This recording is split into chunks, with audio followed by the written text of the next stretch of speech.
Hello friends, कैसे हैं आप लोग। आशा करते हैं आप लोग अच्छे होंगे। मैं प्रभास कुमार रेलवे में आज सीनियर सेक्शन इंजीनियर पोस्टेड हूँ। आज हम लोग बात करेंगे कि रेलवे जेई का जो अभी वैकेंसी नया आया हुआ है, जिसका अभी फॉर्म फिलअप चल रहा है, तो इसका एग्जाम स्ट्रेटजी के बारे में आज हम लोग इस वीडियो में बात करेंगे। इसमें कि आप लोग कैसे प्रिपरेशन करें, कितना सेफ स्कोर होना चाहिए, ठीक ना। इस वीडियो में हम लोग आज इसी के बारे में बातें करेंगे, ठीक है। तो आप लोग वीडियो को पूरा देखिए। लास्ट में हम लोग सेफ स्कोर के बारे में भी बात करेंगे कि कितना आपको जो है अटेम्प्ट करना चाहिए ताकि आपको सिलेक्शन आसानी से हो जाए। तो पहले बात करेंगे प्रिपरेशन स्ट्रेटजी के बारे में। देखिए, आरआरबी जेई CBT 1 का एग्जाम जो है वो पूरी तरह से नॉन टेक्निकल है, ठीक ना। नॉन टेक्निकल के लिए क्या करना है आपको, सबसे पहले एक प्रीवियस ईयर जो है आरआरबी जेई का प्रीवियस ईयर, उसको एक रखना है और उससे एक बार देखना है कि किस सेक्शन से किस तरह का क्वेश्चन आता है, ठीक ना। ये देखने के बाद आपको पता चल जाएगा कि क्वेश्चन का लेवल क्या है, किस टॉपिक से कितना क्वेश्चन आता है, ये आपको पता चल जाएगा पूरी तरह से। उसके बाद क्या करना है, बुक के लिए आपको CBT 1 के लिए मैं बता रहा हूँ आप लोगों को, साइंस के लिए आप एक बुक आती है दृष्टि का साइंस, वो आप रख सकते हैं। वो अच्छी बुक है, उसको आप साइंस के लिए उसको आप रख सकते हैं, ठीक ना। साइंस के लिए हो गया। उसके बाद जो आपका जनरल अवेयरनेस पार्ट है, जनरल अवेयरनेस, उसके लिए आप जो है घटना चक्र को कर सकते हैं। घटना चक्र आपके लिए बेस्ट रहेगा। घटना चक्र के साथ साथ प्रीवियस ईयर का भी एक बार एनालिसिस जरूर कर लीजिएगा, ठीक ना। ये दोनों पार्ट हो गया। और मैथ और रीजनिंग के लिए मैं आपको गाइड करूंगा कि आप जो है प्रीवियस ईयर क्वेश्चन और टेस्ट सीरीज से मैथ रीजनिंग को कवर कर लें। और रीजनिंग के किसी भी अगर टॉपिक में आपको डाउट है तो यूट्यूब पे पीयूष वासने सर का जो है वीडियो है, उसको आप देखिए, ठीक ना। और मैथमेटिक्स के लिए सिर्फ और सिर्फ प्रीवियस ईयर क्वेश्चन सॉल्व कीजिए और टेस्ट सीरीज लगाइए, उससे आपका हो जाएगा। अगर किसी टॉपिक में पर्सनली किसी टॉपिक में आपको डाउट है तो उसके लिए आप उस टॉपिक को यूट्यूब पे सर्च करके देख सकते हैं, ठीक ना। ये हो गया CBT 1 का। मतलब ओवरऑल क्या रहा CBT 1 में, साइंस के लिए आप दृष्टि का जो साइंस का बुक आती है वो रख लीजिए। आर्ट्स पेपर के लिए आप घटना चक्र कर लीजिए और उसके साथ प्रीवियस ईयर, ठीक ना। और रीजनिंग के लिए प्रीवियस ईयर प्लस पीयूष वासने सर का जो यूट्यूब पे लेक्चर है उसको आप देख सकते हैं, ठीक ना। और मैथ के लिए प्रीवियस ईयर क्वेश्चन, उसके साथ आप जिस टॉपिक में आपको प्रॉब्लम है उस टॉपिक को सर्च कीजिए, यूट्यूब पे बहुत सारा वीडियो अवेलेबल है ठीक ना। ये रहा आपका CBT 1 का स्ट्रेटजी।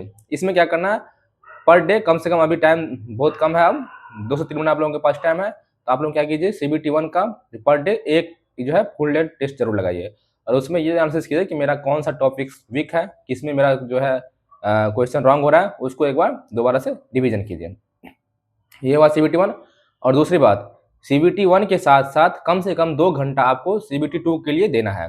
और अभी जो CBT 1 के साथ साथ CBT 2 कीजिएगा, इसमें आप लोग को स्पेशली जो भी CBT 2 का जो टेक्निकल पार्ट्स है उसका एक शॉर्ट नोट्स बनाना है, ठीक ना।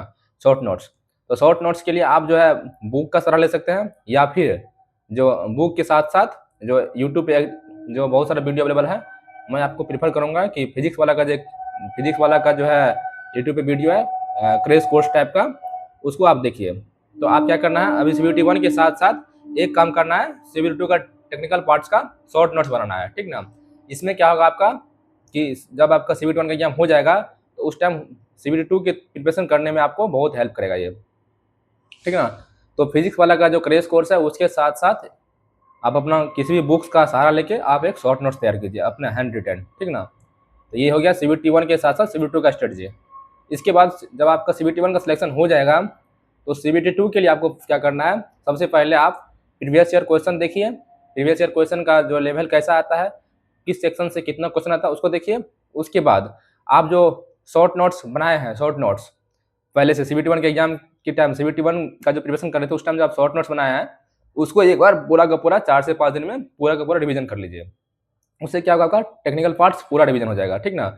उसके बाद आपको बुक क्या क्या रखना है CBT 2 के लिए, सबसे पहले एक प्रीवियस ईयर क्वेश्चन रखना है, प्रीवियस ईयर बुक जो है वो एक रखना है, ठीक ना। दूसरी बात, आप जो है एक हैंड बुक रख लीजिए, या तो मेट जी का या फिर एस एकेडमी का, ठीक ना।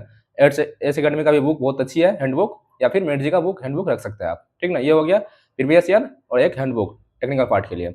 उसके बाद आता है एक इन्वायरमेंट, और इन्वायरमेंट के लिए आप क्या कीजिए, एक लुसेंट की पतली सी बुक आती है वो रख लीजिए। और उसके बाद कंप्यूटर आता है, तो कंप्यूटर के लिए भी आप लुसेंट की ही एक पतली बुक आती है वो रख लीजिए। इससे क्या होगा, आप लुसेंट का जो इन्वायरमेंट है और कंप्यूटर है, इसको आप मुश्किल से 5 से 7 दिन में पूरा का पूरा पढ़ सकते हैं, उसको कवर कर सकते हैं। इससे क्या होगा, आपका जो आपका इन्वायरमेंट है और कंप्यूटर है, इससे एक भी क्वेश्चन आपका मिस नहीं होगा, आपका पूरा का पूरा जो कंप्यूटर और इन्वायरमेंट पूरा कवर हो जाएगा। ठीक ना, ये रहा। और साइंस के लिए तो आप CBT 1 में पढ़े ही हैं, वही बुक आप उसमें फॉलो कर लीजिएगा। साइंस में CBT 2 में ओनली फिजिक्स और केमिस्ट्री पूछता है, तो फिजिक्स और केमिस्ट्री तो आपका, फिजिक्स तो इंजीनियरिंग बैकग्राउंड से तो ऑलरेडी आपका अच्छा होगा, और केमिस्ट्री के लिए जो आप CBT 1 में पढ़े हैं बस उसी को एक बार रिविजन कर लेना है। ठीक ना, ये रहा CBT 2 का ओवरऑल। और पर डे जब CBT 2 का प्रिपरेशन कीजिएगा तो पर डे एक टेस्ट सीरीज लगाइए फुल लेंथ टेस्ट, और उसका रिवीजन कीजिए कि उसमें कौन सा पार्ट्स जो आपका वीक है, किसमें आपका ज़्यादातर गलती हो रहा है क्वेश्चन, उस गलतियां को निकालिए और उसको फिर से एक बार रिवीजन कीजिए। ये रहा ओवरऑल स्ट्रेटजी। तो क्या क्या बुक रखना है आपको, पहले नोट कीजिए CBT 1 के लिए, साइंस के लिए दृष्टि का बुक, ठीक ना, आर्ट्स पेपर के लिए घटना चक्र के साथ साथ प्रीवियस ईयर, ठीक ना, रीजनिंग के लिए प्रीवियस ईयर प्लस पीयूष प्रश्न सर का जो है आपका वीडियो वो देख सकते हैं आप।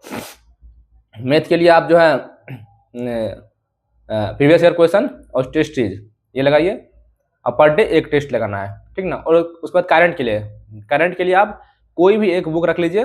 ठीक ना, SPD या फिर एडुटेरिया, मैं तो आपको प्रेफर करूँगा कि SPD रख लीजिए, और उसके साथ साथ कोई भी एक यूट्यूब चैनल को देखते रहिए। ठीक है, ये हो गया CBT 1 का। और CBT 2 के लिए आप पहले एक प्रीवियस ईयर, एक हैंड बुक टेक्निकल पार्ट्स के लिए, ठीक ना, उसके बाद आपका कंप्यूटर के लिए लूसेंट की बुक, एनवायरमेंट के लिए लूसेंट की बुक, और साइंस के लिए वही दृष्टि का सेम बुक। इतना आपको रखना है, और पर डे CBT 2 का भी प्रिपरेशन करते समय पर डे एक फुल लेंथ टेस्ट लगाना है। तो ये रहा पूरा एग्जाम स्ट्रेटजी। ठीक ना, आप इसी तरह से फॉलो कीजिए, आपका एग्जाम 100% क्रैक होगा। ठीक ना, और बहुत सारे कैंडिडेट्स जो है कमेंट कर रहे हैं कि सर सेफ स्कोर क्या होना चाहिए, तो चलिए थोड़ा देर सेफ स्कोर के बारे में ही बात कर लेते हैं। देखिए, इस बार वैकेंसी थोड़ा कम है, तो आप लोग कोशिश कीजिए CBT 1 में जितना मैक्सिमम हो सके स्कोर करने का। ठीक ना, आप लोग, मैं तो कहूँगा अभी आप लोग 80+ का टारगेट रखिए CBT 1 में। ठीक ना, 80+ का टारगेट रखिए CBT 1 में अभी। जो फाइनल कटअप है वो एग्जाम होने के बाद मैं बताऊंगा, क्वेश्चन का लेवल देखने के बाद, क्वेश्चन का लेवल, एग्जाम पैटर्न और नंबर ऑफ सीट्स कितना, कितना शिफ्ट में एग्जाम हुआ है, और एग्जाम का जो लेवल पर शिफ्ट में क्या रहा है। ठीक ना, तभी आप लोग CBT 1 के लिए कम से कम 80+ का टारगेट रखिए, और CBT 2 में कम से कम 115 जो है उसका टारगेट रखिए आप, कम से कम। ठीक ना, CBT 1 में कम से कम 80+, और CBT 2 में कम से कम 115+ का टारगेट रखिए। ये सेफ स्कोर रह सकता है। बाद बाकी जो फाइनल कट ऑफ है वो एग्जाम हो जाने के बाद मैं आप लोगों के साथ एक बार फिर से डिस्कस करूंगा। चलिए, वीडियो को इसी तरह लाइक शेयर सब्सक्राइब करते रहिए आप लोग, सभी दोस्तों के साथ शेयर कीजिए वीडियो, ताकि सभी लोगों के साथ इन्फॉर्मेशन पहुंच सके। चलिए, तब तक के लिए बाय।